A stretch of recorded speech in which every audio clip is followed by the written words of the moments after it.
검찰의 추가 기소를 비판하면서 언론을 검찰의 애완견이다 이렇게 표현했던 민주당 이재명 대표가 사흘 만에 유감을 표명했습니다.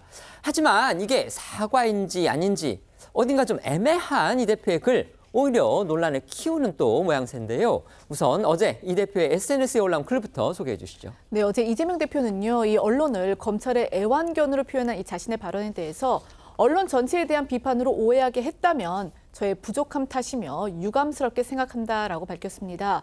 하지만 이 발언 이후 논란이 계속되자 발언 이후 논란이 계속되니까 한 발 물러선 듯한 그런 모습으로 수습에 나선 건데, 그런데 이 대표는요, 또 이렇게 이야기했습니다.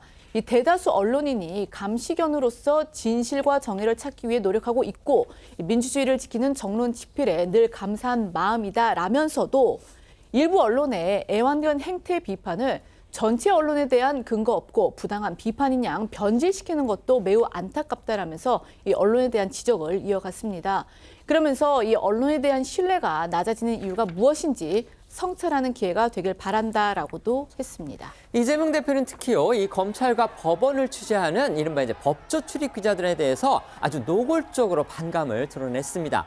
일부 다 이렇게 한정하기는 했지만요, 법조 기자들이 검찰의 주장을 앵무새처럼 받아쓰면서 사건 조작과 왜곡에 부역한다, 이런 표현까지 썼습니다.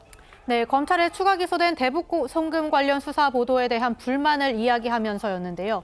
이 대표는 먼저 상대의 반론은 묻지도 않고 출입처인 정치검찰의 주장만을 앵무새처럼 받아쓰며 사건 조작 왜곡에 부역하는 일부 법조 기자들의 행태는 오랫동안 비판받아 왔다며 주장했고요.